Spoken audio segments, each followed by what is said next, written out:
expertos dicen que la Teófilo Forero prácticamente fue conformada para quienes en ese momento eran considerados los mejores combatientes de las FARC.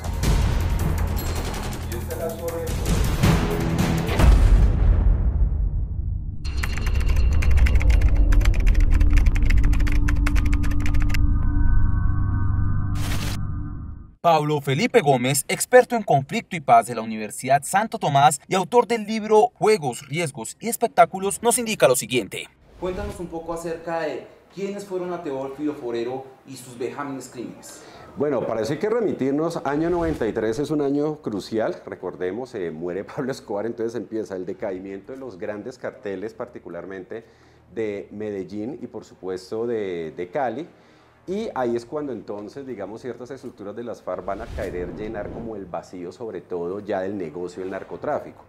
Y por otro lado, en el año 93 surge esta columna con una finalidad y es proteger al secretario de las FARC. El mito, o quienes son expertos, dicen que la Teófilo Forero prácticamente fue conformada para quienes en ese momento eran considerados los mejores combatientes de las FARC. O sea, aparentemente era incluso en el paralelo con lo militar un grupo élite, una columna móvil. Y bueno, sabemos que en esa época muy fuerte de enfrentamiento con las fuerzas del Estado y con el Estado y la ciudadanía general, pues bueno, digamos que fueron los protagonistas de muchos acontecimientos icónicos, ¿no? Todo este plagio de los diputados del Valle, el atentado contra el Club El Nogal y muchos otros.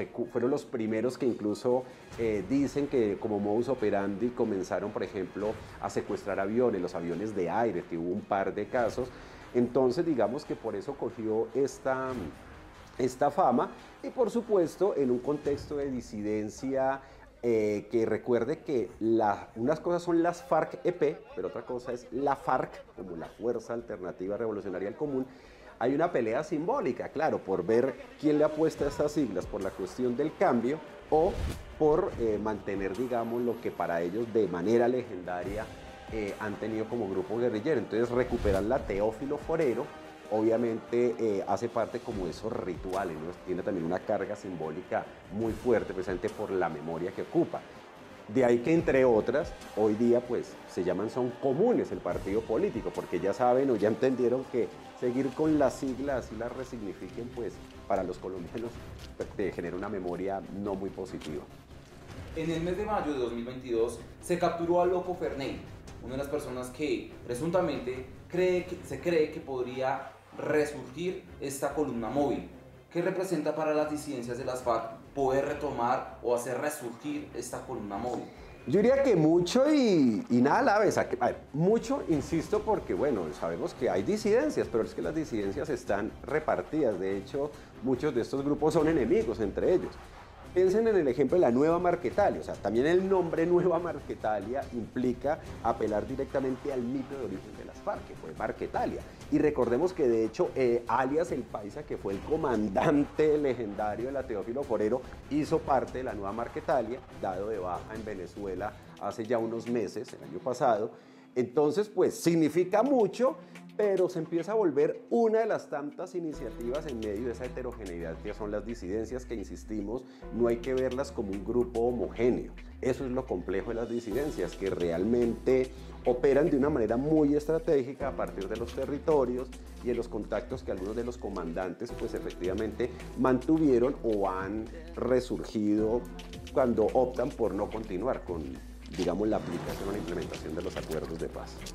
Es muy punto de lo que me acabas de decir y entonces, pues respecto a estos conceptos antropológicos y culturales que tienen las FARC, me resurge también una pregunta que viene muy ligada también a estos, digamos, a estos matices del sicariato que en Colombia y en otros países del mundo se ve muy relacionado con este tipo de cosas como la brujería. Sí. ¿Considera que de pronto dentro de las FARC o lo que fueron los excombatientes o esas personas que ya se dedican a este tipo de trabajos pueden recurrir a este tipo de prácticas, o si dentro de las FARC también se hablaba acerca de este tipo de temas?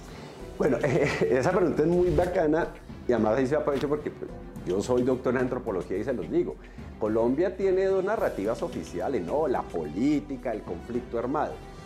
Hay una que no aparece en los registros oficiales, pero todos conocemos. Colombia es un país de creencias mágico-religiosas diversas, pues por nuestra misma historia de conquista, colonia, la Iglesia Católica, procesos de resistencia, y ese gran complejo que también es muy particular, que a veces le denominamos brujería, ha estado siempre en vinculación con la política y con la guerra.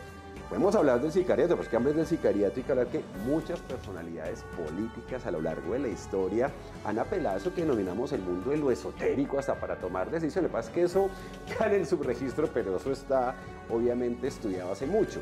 Y dentro de esta camada, digamos, de jóvenes, de sectores populares o marginados, pues como ocurre en un momento con las comunas nororientales de Medellín, sectores como Siloé en Cali o aquí mismo en Bogotá, en algunas localidades del sur, efectivamente la brujería se consolidó como un cuerpo de creencias muy particular porque, claro, se mantiene esa mentalidad católica, ese es del bien, del mal, de la redención, pero la brujería o la magia lo que tiene, digamos, en la creencia popular es que yo puedo apelar a unas fuerzas superiores, pero para yo controlar lo que yo quiero en el mundo terrenal. Y obviamente la protección o el lograr salir a salvo de ciertas cuestiones lo implica.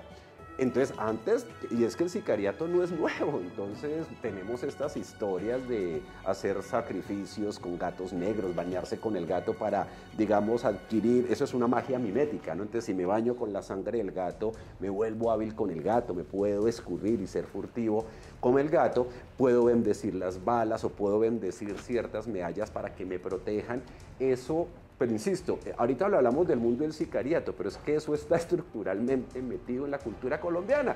Pero efectivamente lo has mencionado respecto a este tipo de, digámoslo, de labor criminal como el sicariato.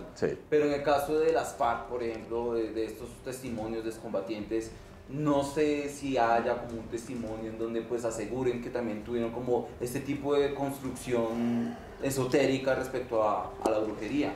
Pues yo en particular no es que me haya encontrado con excombatientes que hayan apelado a la brujería, pero aquí ocurre una, entre comillas, una cosa que también es muy bella estudiar, digo como estudio, porque claro, las FARC vienen de una ideología marxista-leninista, o sea que en principio deberían ser ateos, y el que es ateo pues ni siquiera debería creer literalmente en nada de esas vainas, pero bueno.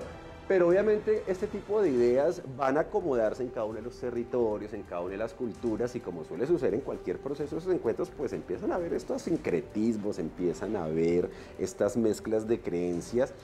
Pero sí hay testimonios donde, por ejemplo, efectivamente yo he visto cómo hay historias donde aparentemente, por ejemplo, grupos paramilitares u otros grupos armados terminan yéndose de los territorios porque, por ejemplo, los sanadores o curanderos, pues efectivamente hicieron procesos muy ligados a sus creencias que el blanco llama brujería, pero que pueden ser denominados de otra manera y que terminan influyendo en el conflicto armado. O sea, sí lo hay, e insisto, pues no hay mejor, o mucho, no hay mejor ejemplo de querer controlar algo que aparentemente no puedo controlar, que es el destino que me garantice que yo sobreviva, que salga adelante, y por eso la brujería y el sicariato van muy de la mano.